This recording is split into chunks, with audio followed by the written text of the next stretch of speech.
아베 피에르 신부라는 분이 계십니다. 프랑스 분이시고요. 2007년도에 이제 하늘나라를 가셨는데 프랑스 사람들이 대단히 존경하는 신부님이십니다. 이 피에르 신부님이 엠마우스 운동이라는 운동을 하셨습니다. 이 엠마우스 운동은 빈민과 노숙자를 지원하는 활동인데요. 특별히 집 없는 사람에게 살 거처를 마련해 주는 운동, 그 운동이 엠마우스 운동입니다. 이 피에르 신부님이 엠마우스 운동을 처음 시작할 때 어떤 분이 이제 갑자기 막 달려왔습니다. 너무나 급하게 달려와서 신부님 좀 도와주세요라고 요청을 했습니다. 어떤 사람이 자살을 하려고 한다고 그래서 너무나 급한 마음에 같이 갔지요. 신부님이 자살하려고 하는 사람에게 이렇게 물어보았습니다. 왜 삶을 포기하려고 하십니까? 왜 삶을 포기하려고 하십니까? 그렇게 물어봤더니 이분이 그런 이야기를 하는 거예요. 신부님, 저는 어릴 때 고아가 되었습니다. 고아원에서 자라왔고 그래서 마음속에 꿈이 있었지요. 내가 좋은 사람과 결혼해서 아름다운 가정을 이루고 행복하게 살아야 되겠다. 그 마음을 갖고 있었습니다. 그래서 좋아하는 사람도 만났고 결혼도 했지요. 그런데 결혼 생활이 행복하지 못했습니다. 가정은 파탄이 나고 아내는 집을 나갔습니다. 저는 너무나 가난합니다. 이렇게 빈곤한 가운데 나의 삶을 살아야 될 이유를 더 이상 찾지 못하겠습니다. 그렇게 말씀을 드렸습니다. 그러자 신부님께서 이렇게 이야기를 했습니다. 당신 말을 들으니 정말 죽고 싶겠다 하는 마음이 듭니다. 그런데 기왕 죽을 건데 나 좀 한번 죽기 전에 나 좀 도와주지 않으시겠습니까? 그렇게 부탁을 드렸습니다. 그래서 그분이 이 피에르 신부님을 도와드렸는데 엠마우스 운동의 초창기 멤버가 되었습니다. 나중에 이런 이야기를 했습니다. 그 도와주셨던 처음에 어려움을 겪었던 그분이 이런 이야기를 했어요. 피에르 신부님이 나에게 와서 그때 어떤 훈계를 하려고 했거나 돈 몇 푼 쥐어주면서 잘 살아보세요라고 했다면 저는 아마 자살했을 것입니다. 그런데 신부님께서 저에게 말씀하시기를 나 좀 도와주지 않으시겠습니까? 라고 말씀하셔서 신부님을 도와주다 보니까 지금 여기까지 왔습니다. 그렇게 말씀을 드렸습니다. 여러분, 사람에게는 삶의 이유가 필요합니다. 가치가 있어야 어떤 일을 따라간다고 하는 거죠. 여러분은 어떤 가치 있는 삶을 생각하면서 또 추구하면서 살고 계십니까? 우리가 예수를 믿는다고 하는 것은 너무나 복된 것인데 왜 복이 됩니까? 우리가 죽어서 천국에 가기도 하지만 이 땅 가운데 천국의 삶을 지향하고 천국의 삶을 살고 있기 때문입니다. 그것은 은혜고요. 그것은 힘이고 능력이고 희망이고 소망입니다. 그래서 여러분, 우리가 주님을 믿는 것은 세상 사람들은 알지 못한 그 세계가 있는 것입니다. 지난 주간에 제가 유튜브에 올라온 어느 신학교 교수님이 짧게 강의하신 내용을 들었는데요. 그런 이야기를 하세요. 사람은 참 이상한 존재입니다. 어떤 물질이 있는데요. 그 물질을 보고 그대로 받아들이는 존재가 아니라 다른 것을 생각하는 존재입니다. 하시면서 한 가지 이야기를 하세요. 어떤 사람이 산 위에 올라갔습니다. 높은 산 위에 올라가서 갑자기 이렇게 말하는 거예요. 내가 잘 살고 있는 걸까? 내가 헛살았나 봐. 내가 왜 이렇게 아둥바둥 살고 있지? 여러분, 어떤 물질을 그대로 보는 존재라 그러면 내가 지금 몇 미터 위에 올라와 있다. 내가 이런 지형 가운데서 지금 어떤 위치에 있다. 물리적인 것만 따졌을 겁니다. 그런데 그 산 위에 올라간 사람이 갑자기 하는 말이 한편은 뜬금없지만 내가 잘 살고 있는 걸까? 내가 방향을 잘 잡고 가는 걸까? 내가 왜 이렇게 아둥바둥 사는 거지? 그런 이야기를 했다는 거예요. 근데 여러분, 그것이 정상이지요? 하나님께서 사람을 그렇게 만드셨어요. 내가 왜 사는가? 삶의 의미가 어디 있는가? 나는 어떤 가치를 지향하며 살고 있는가? 그것을 우리 본연의 생각 가운데 넣어 주셨다고 하는 것입니다. 여러분, 오늘 우리가 여호수아 말씀을 봅니다. 이 말씀에 보면 스스로 개척하라 하는 말씀을 여호수아를 통해서 하나님께서 말씀하시죠. 여러분, 오늘 본문에 나온 이 상황은 이미 이스라엘 백성들이 가나안 땅에 들어와서 여리고 성도 점령했고요, 아이 성도 점령한 가운데 있습니다. 한참 전쟁 중에 있습니다. 근데 하나님께서는 그 가나안 땅을 이스라엘 지파들에게 분배를 하시는데 다 정복한 다음에 분배하는 것이 아니라 그 땅에 들어오기 전에 이미 다 제비를 뽑아서 분배해 주었습니다. 그런데 여러분, 그 땅을 분배받은 지파들이 전부 다 만족한 것은 아니었습니다. 자, 오늘 본문 가운데에서 요셉 족속이 나오죠. 요셉 지파는 불만스러웠습니다. 그리고 여호수아에게 따져 묻는 거죠. 우리 지파는 사람이 이렇게 많은데 이렇게 좁은 땅을 분배해주면 우리가 어떻게 살라는 것입니까? 이유 있는 불만을 제기를 합니다. 그때 여호수아가 이렇게 말하지요. 너희가 분배받은 땅이 이렇게 좁으냐? 너에게 좁으냐? 그렇다면 너희 스스로 개척해라. 너희 스스로 개척하라고 그렇게 말을 합니다. 스스로 개척하라.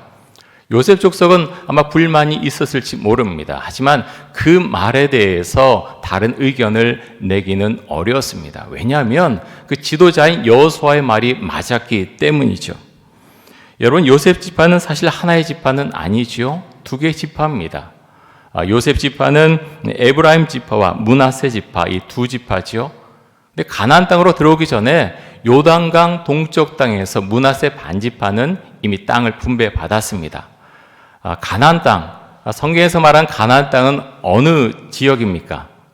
여러분, 요단강이 있으면요, 지도는 지금 나오지 않는데요, 동쪽은 성경에서 말하는 가나안 땅이 아니고요, 요단강 서쪽이 가나안 땅입니다. 자, 가나안 땅에 이제 들어가는데 요셉 족속은요, 한 지파 반이 있습니다. 에브라임 지파와 므낫세 반 지파가 있지요. 그 지파가 이제 땅을 분배받았는데 반 지파가 이미 그곳에 요단강 동쪽에 자리를 잡았음에도 불구하고 그래도 그 세력이 대단했다는 거죠. 수가 많았다고 하는 것입니다. 그래서 우리가 분배받은 땅이 작다라고 불만을 갖고 있었는데 여호수아가 스스로 개척하라라고 말한 데 대해서 요셉 지파가 이렇게 반응을 합니다. 여호수아 17장 16절 한번 보겠습니다. 이렇게 말합니다. 요셉 자손이 이르되 그 산지는 우리에게 넉넉하지도 못하고 골짜기 땅에 거주하는 모든 가나안 족속에게는 베스안과 그 마을들에 거주하는 자이든지 이스라엘 골짜기에 거주하는 자이든지 다 철병거가 있나이다 하니, 자, 뭐가 있다 그랬습니까? 철병거가 있다. 철병거가 있다. 그래서 무슨 얘기를 지금 하는 겁니까? 두렵다. 우리가 이 강한 전투력을 가진 가나안 족속과 싸워야 되지 않느냐? 여러분, 철병거는요, 산지에서는 사실은 별 효과가 없습니다. 그렇지요? 갈 수가 없기 때문에. 그런데 베스안이나 이스라엘 이 지역은 평지가 많았습니다. 근데 철병거를 갖고 있는 거예요. 평지에서 싸워야 되는데 강한 전투력을 이 지역에 사는 가나안 족속이 갖고 있었다고 하는 것입니다. 결국 이제 요셉 족속은 우리가 철병거를 가진 족속과 싸워야 됩니까? 두렵다, 장애물이 있다, 그 이야기를 지금 하고 있는 것입니다. 자, 여호수아가 어떻게 답변을 합니까? 자, 17절과 18절 한번 보겠습니다. 우리 같이 한번 읽겠습니다. 여호수아가 다시 요셉의 족속 곧 에브라임과 므낫세에게 말하여 이르되 너는 큰 민족이요 큰 권능이 있은즉 한 분깃만 가질 것이 아니라 그 산지도 내 것이 되리니 비록 삼림이라도 내가 개척하라. 가나안 족속이 비록 철병거를 가졌고 강할지라도 내가 능히 그를 쫓아내리라 하였더라. 아멘. 자, 여호수아는 부인하지 않지요. 그들이 철병거를 가졌다, 장애물이 생겼다, 알고 있다. 하지만 너희가 능히 이겨낼 수 있다. 여호수아는 독려합니다. 하나님께서 너희와 함께 하신다. 너희가 그들과 싸워서 이겨내라라고 그렇게 독려를 합니다. 저는 이 말씀 보면서 우리 개인의 삶도 생각이 났고요. 또 우리 교회도 생각이 났습니다. 우리 교회는 75주년이죠. 올해 75주년인데 지금 이제 여호수아는 스스로 개척하라라고 말하고 있습니다. 저는 여러분 이 말씀 보면서 하나님, 우리 교회가 75년이 됐지만 한편으로는 새로 개척하는 마음으로 나아가야 됩니다. 시대를 읽고 변화를 보면서 다음 세대를 꿈꾸면서 우리가 어떻게 나가야 될지 마치 이렇게 스스로 개척하라라고 말한 그 여호수아처럼 그 마음을 가지고 우리가 함께 갈 수 있길 원합니다. 주 앞에 그런 기도를 드리게 됩니다. 여러분 어떻게 요즘 살고 계십니까?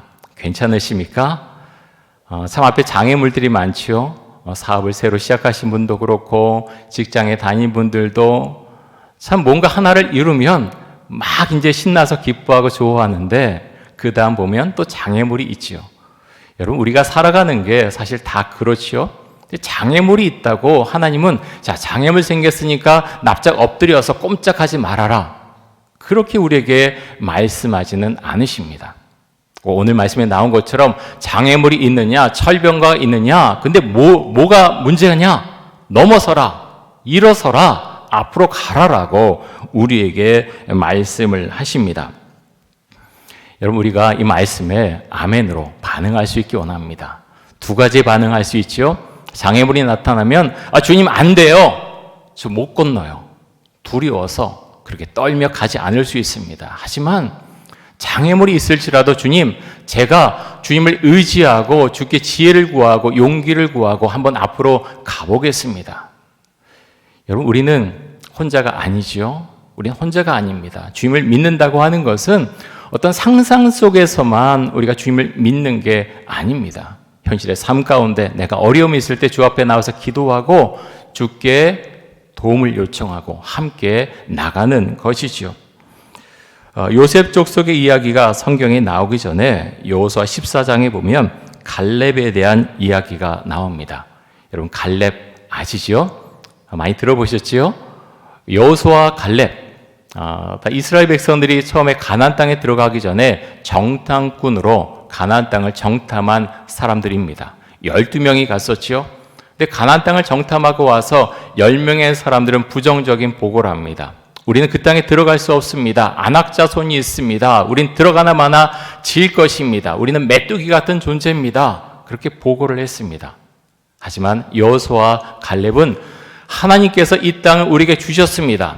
우리가 가면 우리는 점령할 수 있습니다. 라고 주장을 했지요. 그러다 백성들한테 돌에 맞아 죽을 뻔하기도 합니다. 이제 40년이 지났습니다. 정확히 말하면 45년의 시간이 지났습니다. 이제 갈렙이 여호수아에게 이런 요청을 합니다. 헤브론을 나에게 주십시오. 내가 올라가서 점령하겠습니다. 여러분 헤브론에 어떤 사람들이 살고 있습니까? 여호수아 14장 12절 한번 보겠습니다.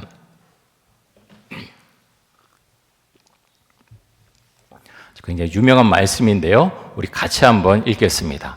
그날에 여호와께서 말씀하신 이 산지를 지금 내게 주소서.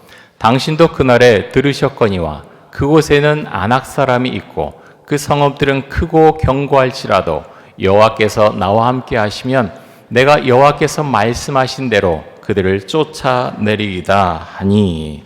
자, 헤브론에 누가 살고 있지요? 아낙 자손이 살고 있습니다. 엄청난 장애물이 있습니다. 그 요셉 족속으로 따지면 철병거가 놓여져 있는 거예요. 그런데 갈렙이 어떻게 반응합니까? 하나님께서 나와 함께 하실 것입니다. 내가 그 땅을 점령하겠습니다. 라고 요청을 합니다. 여러분 갈렙의 신앙이 너무나 멋있지 않습니까? 하나님은요 우리에게 이렇게 역사하십니다. 우리 하나님을 믿고 살아가는 것, 이 세상의 현실과 괴리된 그런 인생을 살아가는 것이 아니라 신앙은 우리에게 직접적으로 관여하고 또 하나님께서는 우리의 삶을 인도하시기를 원하십니다. 여러분 요즘 어떻게 살고 계시나요? 제가 처음에 피에르 신부님에 대한 말씀을 잠깐 드렸는데 한 가지 더 말씀을 좀 드리려고 합니다. 영등포 인근에 가면 토마스의 집이라고 하는 지역 행여인을 위한 무료 급식소가 있습니다. 근데 이곳에 가면 33년 동안 무료 급식 봉사를 하신 분이 계신데요. 올해 연세가 96세이십니다. 나이가 엄청나게 많으시죠? 그런데 33년 동안 1986년부터 계속해서 지금 이곳에서 봉사하고 계십니다. 정기 휴일인 목요일과 주일을 제외하고 33년 동안 한결같이 봉산자를 지켰다고 합니다. 이분의 성함은 정일 씨인데요. 이 정일 할머니는 매일 아침 당산동 자택에서 버스를 타고 영등포역 인근 토마스의 집으로 출근해서 새벽부터 함께 장을 보고 음식을 준비한다고 합니다. 여러분 참 의미 있고 인생이 참 멋지지 않습니까? 여러분은 어떤 인생을 살고 계십니까? 모두 이분처럼 96세 때 다 그렇게 건강할 수는 없겠지요. 그런데 내가 있는 위치에서 내 몸에서 내가 의미를 부여하고 내가 할 수 있는 것은 무엇이 있을까? 여러분 찾아보십시오. 목사님 저는 아무것도 못해요. 집 밖으로도 못 나가는데요. 아니요. 그렇지 않습니다. 여러분 의미를 찾아보십시오. 무엇을 할 수 있습니까? 가장 먼저 기도의 어머니, 기도의 아버지가 될 수 있습니다. 여러분 그것보다 가치 있는 일이 무엇이 있겠습니까? 의미를 부여하는 것입니다. 내 인생 가운데 가치를 부여하는 것이죠. 나는 이제 뭔가 하기 이제는 틀렸어. 아니에요. 아니 그렇지 않습니다. 주 앞에 가는 그날까지 주님께서 우리의 삶 가운데 의미를 주시고 가치를 부여해 주십니다. 여러분이 살고 있는 가운데 혹시 철병거가 있습니까? 장애물이 놓여져 있습니까? 우리의 선택은 두 가지지요. 그 장애물을 넘어갈 것이냐 아니면 포기할 것이냐 둘 중에 하나를 선택을 하게 됩니다. 우리가 주님을 믿고 살았는데 정말 장애물을 넘어갈 수 있는 그런 신앙을 갖고 살기를 원합니다. 여러분 유튜브를 통해서 강의 같은 걸 좀 들으시는지 모르겠어요. 제가 지난 주간에 어떤 강의를 듣다가 잘잘못 잘잘법 잘잘법이라고 하는 그런 강의 영상이 있어서 몇 강의를 들었습니다. 잘잘법은 잘 믿고 잘 사는 법, 잘 믿고 잘 사는 법, 그것을 줄인 건데요. 요즘은 다 줄임말을 해서 무슨 말인지 모르겠어요. 근데 의미를 찾아보니까 잘 믿고 잘 사는 법, 이것을 줄인 건데 굉장히 신앙적인 그런 강의입니다. 그래서 어떤 사람이 질문하는 겁니다. 질문을 하면 교수님이나 목사님이 나와서 그것에 대해서 답변을 강의로 이제 하시는 거죠. 한 10분, 15분 정도 강의합니다.